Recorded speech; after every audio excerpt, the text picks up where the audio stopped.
আপনারা যারা 17 তারিখে অন্নপূর্ণা লক্ষ্মীর ভাণ্ডারের টাকা পাননি বা কেউ পায়নি, তারা একটা ডেট দিয়েছে 20 তারিখের মধ্যে এই টাকা ট্রান্সফার হয়ে যাবে। এবং যারা যারা পেলেন না তারা কি করবেন, আর যারা বাদ পড়লেন তারা কি করবেন, কোথায় যাবেন, ক্লেম করবেন, কিভাবে ক্লেম করবেন। তো দেখুন আজকে নবান্নর সচিব তিনি কি ইনস্ট্রাকশন দিল, ভিডিওটি একটু দেখুন। 17 থেকে 20 তারিখ অবধি অন্নপূর্ণা যোজনায় যারা এলিজিবল বেনিফিশিয়ারি পাওয়া গেছে 1,45,00,000, তাদের অ্যাকাউন্টে টাকা অলরেডি ঢুকে যাচ্ছে, আজ থেকে শুরু হয়ে গেছে এবং সেটা 20 তারিখ অবধি কিন্তু পৌঁছে যাবে। এবং সেটা পৌঁছানোর পরে বাকি যারা রইলেন, মানে ধরুন যারা 10th of জুলাইয়ের আগে অ্যাপ্লাই করেছিলেন, তারা কিছু কিছু এক্সক্লুশন ক্রাইটেরিয়ার মধ্যে পড়ে গেছে। কারণ যে এক্সক্লুশন ক্রাইটেরিয়াগুলো আছে, অর্থাৎ ধরুন তিনি হয়তো একটা মিউনিসিপ্যাল কর্পোরেশনে আছেন, তিনি হয়তো 50 ডেসিমালের ওপরে তার জমি আছে, বা তিনি নিজে ইনকাম ট্যাক্স পেই, তিনি হয়তো নিজে 10,000 টাকা ইনকাম করেন ইত্যাদি, যে এক্সক্লুশন ক্রাইটেরিয়াগুলো আছে তার মধ্যে পড়ে গেছে। কিন্তু তারপরেও তারা কিন্তু বঞ্চিত হচ্ছেন না, অর্থাৎ তারা কিন্তু তাদের ক্লেম জানাতে পারেন। অর্থাৎ তার যদি টাকাটা না ঢোকে তিনি একটা ক্লেম করবেন, সেই ক্লেমটাতে যদি আবার জেলা প্রশাসন সেইটাকে যদি এনকোয়ারি করে ভেরিফিকেশন করে দেখে যে উনি এলিজিবল আছেন, তাহলে কিন্তু তিনিও আবার পাবেন। অর্থাৎ কাউকে আউটরাইটলি রিজেক্ট করা হচ্ছে না। যারা পেলো তারা তো পেড, কিন্তু যাদেরটা এখন আন্ডার ভেরিফিকেশন দেখানো হলো, অর্থাৎ তারাও কিন্তু আবার ক্লেম করতে পারেন, ক্লেম করে আবার সে টাকা কিন্তু পেতে পারে যদি সেটা ভেরিফিকেশনে তিনি এলিজিবল পাওয়া যান। এইটা একটা পার্ট। আর সেকেন্ড পার্ট হলো যারা 10th of জুলাইয়ের পরে দিয়েছিল, ধরুন কেউ 25শে জুলাই অ্যাপ্লাই করেছে, কেউ 30শে জুলাই অ্যাপ্লাই করেছে, তাহলে তাদেরটাও কিন্তু এখন জেলা প্রশাসন এবং কেএমসি এরিয়ায় কেএমসি তারা কিন্তু এনকোয়ারি এবং প্রপার ভেরিফিকেশনের কাজ কিন্তু করছেন। এই প্রত্যেকটা ফর্ম কিন্তু এনকোয়ার্ড এবং ভেরিফাইড, এবং তাই তারা সেই ভেরিফিকেশন করবেন এবং সেইটা তারা 3rd week of সেপ্টেম্বর অবধি পুরো ভেরিফিকেশন কমপ্লিট হয়ে যাবে। এবং তারপরে তাদের মধ্যে থেকে আবার যারা এলিজিবল পাওয়া যাবে তখন তারাও আবার তাদের পেমেন্টটা পাবে। এবং তারা কারোর যদি কোনো গ্রিভেন্স থাকে, সেই জন্য আমি আবার বলছি যে আউটরাইটলি কাউকে রিজেক্টেড করে দেখানো হচ্ছে না, অর্থাৎ তারা কিন্তু আবার ক্লেম অ্যান্ড অবজেকশন দিতেই পারে। হতেই পারে যে কোনো ভেরিফিকেশানে হয়তো আরেকটু ইনডেপথ ভেরিফিকেশন করতে হবে, তাহলে সেই ক্ষেত্রে ক্লেমস দিলে সেটা কিন্তু আবার ভেরিফাইড হবে এবং তিনি যদি এলিজিবল পাওয়া যান পাবেন। ম্যাডাম, এই 1,45,00,000 যে আবেদন, সেটা কি 10th জুলাই পর্যন্ত সেইটা? হ্যাঁ, তারপরেরটা এখন এনকোয়ারি চলছে। কারণ ধরুন যারা শেষের দিকে দিয়েছেন বা কিছু, তো সব সময় তো এতজনের এইটা না, এইটা হচ্ছে 1,62,00,000 মধ্যে, 1,62,00,000 মধ্যে এখন আমরা 1,45,00,000কে দিলাম। বাকি 80 লক্ষ তাহলে বলছেন ওটা কিসে? ওটা হচ্ছে আমাদের যে ফর্মসগুলো, যেটা আবেদন যেটা রিসিভ করেছি, আমাদের তো পোর্টালে আবেদন, হ্যাঁ হ্যাঁ যাচাই হয়েছে 10th of জুলাইয়ের মধ্যে, এবং তার মধ্যে 1.45কে তো আমরা ইমিডিয়েটলি টাকা ট্রান্সফার করছি। হ্যাঁ 4 দিন লাগেই, কারণ এত টাকা যতজন অ্যাপ্লাই করেছে ততজনই ভেরিফাই। 1,62,00,000কে আপনারা ভেরিফিকেশন করেছেন এক এক করে হ্যাঁ নিশ্চয়ই। কারণ হচ্ছে যে এইটা আমাদের সেপ্টেম্বর অবধি যখন যাচাই হয়ে যাবে, তখন আবার যারা এলিজিবল হবে, এখন অবধি পোর্টালটা বন্ধ আছে কারণ এতগুলো যেহেতু ভেরিফিকেশন করতে হচ্ছে, আবার যখন পোর্টাল খোলা হবে তখন যারা এলিজিবল হবে তারা আবার অ্যাপ্লাই করতে পারবে। নিশ্চয়ই তো খুলবেই।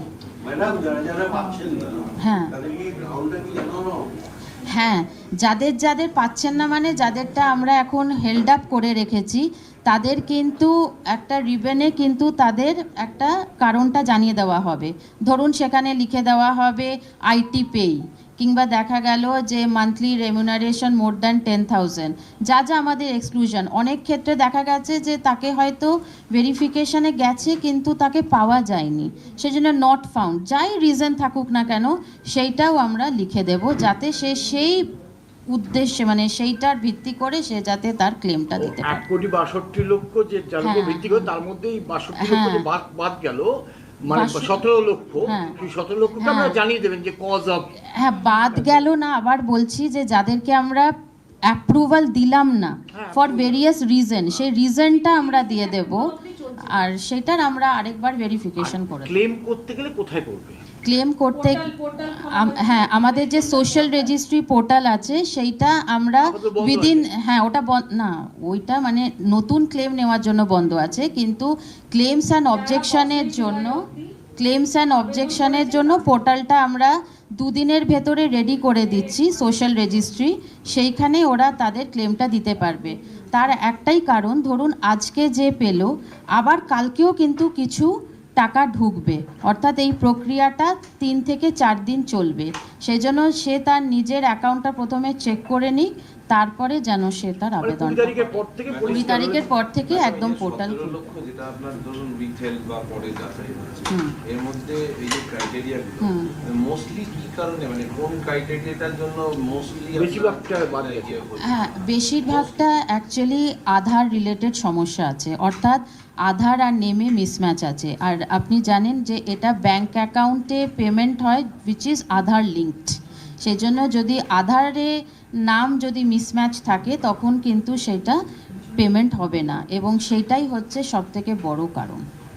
যারা বাদ যাচ্ছেন তাদের জন্য একটা আলাদা করে পোর্টাল তৈরি করা হওয়ার কথা বলা হয়েছে। হ্যাঁ, সেই পোর্টালটা কবে থেকে চালু হচ্ছে? এটাই বলছি যে পেমেন্টগুলো হয়ে যাবে, পেমেন্ট হওয়ার পরে বাই 19th, অর্থাৎ আজকে 17, বাই 19th আমরা পোর্টালটা খুলে দেব, যাতে তারা তাদের আপডেটটা দেখে নেয় ব্যাংক অ্যাকাউন্টে, তারা যাতে ব্যাংক অ্যাকাউন্টে আপডেটটা দেখে নেয় আর করে সেই পোর্টালে ক্লেম অ্যান্ড অবজেকশনটা দিতে পারে। তো উইদিন 19th এই পোর্টালটা অন হয়ে যাবে সোশ্যাল রেজিস্ট্রি পোর্টালে। অগাস্টে, হ্যাঁ হ্যাঁ হ্যাঁ হ্যাঁ, ক্লেমস অ্যান্ড অবজেকশন। কারণ আমাকে তো একটু টাইম দিতে হবে, যে টাকাটাও প্রথমে দেখবে যে ওর অ্যাকাউন্টে এলো কি না, তারপরে তো ক্লেমটা দেবে, এই জন্য। একটা তো হলো যে আপনার এই আধারের জন্য, আর আর অন্য কি কোনো হ্যাঁ, যেমন ধরুন ও নিজেই লিখেছে যে উনি নিজে আইটি পেই, ইনকাম ট্যাক্স পেই, কিংবা হয়তো নিজে কোনো একটা সরকারি সেক্টরে আছে যেখানে 10,000 টাকার ওপরে আছে, যেটা আমরা দেখেছি। তো সেই সব এক্সক্লুশন ক্রাইটেরিয়াতে তারা আপাতত তাদেরকে উইথহেল্ড করা আছে, হাউএভার তারা আবার ক্লেম করতে পারবে। সব মিলিয়ে কত অ্যাপ্লিকেশন এসেছে বা যেগুলো মানে ভেরিফাই হয়নি বা ওইটাই বললাম যে টোটাল আমাদের আপাতত প্রায় 1.80 মতন আছে, তো 1.62 মতন তো পুরোটাই ছিল আমরা ভেরিফাই করেছি, তার মধ্যে 1.40 1.45 যাচ্ছে, বাকিটা আবার যদি ক্লেম দেয় তখন আবার ভেরিফিকেশন হবে, ভেরিফিকেশন চলতে থাকবে। এই আধারের সঙ্গে মিসম্যাচ এর সংখ্যাটা কতটা বলা যাবে? মোটামুটি প্রায় 10 লাখের মতন। 10 লাখ? হ্যাঁ, একটা বিষয় নিয়ে বিভ্রান্তি ছড়াচ্ছে যে 3টে ঘরের যে বিষয়টা, সেটা নিয়ে বিভ্রান্তি ছড়াচ্ছে যে কোন কোন এলাকার মানুষ পাবেন, বা 3টে ঘর থাকলে কোন কোন এলাকার মানুষ পাবেন না।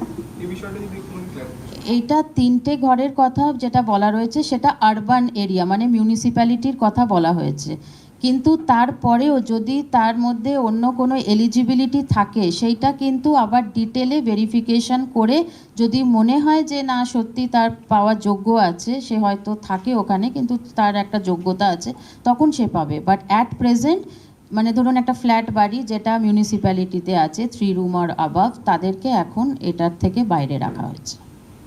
একটা জিনিস জিজ্ঞেস করো, সেটা হচ্ছে আমরা আগেও দেখেছি যে আধার রিলেটেড সমস্যা বিভিন্ন সোশ্যাল স্কিমস এর ক্ষেত্রে স্টেট থেকে ইনিশিয়েটিভ নেওয়া হয় যাতে আর কি আধারের সমস্যাগুলো মেটানো হয়। হ্যাঁ তাহলে এই ক্ষেত্রে কি হ্যাঁ, একদমই, অনেক সময় আমরা সেটাই বলেছি যে বিডিওদেরকেও সেই মতন করেই আমরা আগেরবারেও অ্যাপ্রাইজ করেছিলাম, আরেকবার আমরা বলে দেব যে ব্যাংকের সাথে মানে লোকাল ব্যাংকেই তো তাদের অ্যাকাউন্টসগুলো, তাহলে সেই ব্যাংকের সাথে যেন একটা ফেসিলিটেশন করে দেয় লোকাল বিডিও সাহেবরা, যাতে একটা এনপিসিআই পোর্টালে আধারটা লিঙ্ক করতে হয়, যেটা কিন্তু 3 থেকে 4 মিনিটের একটা কাজ, তো সেইটা যাতে ফেসিলিটেট করতে পারে ব্লক প্রশাসন, তার জন্য আমরা তাদেরকে নির্দেশ দিয়ে দেবো।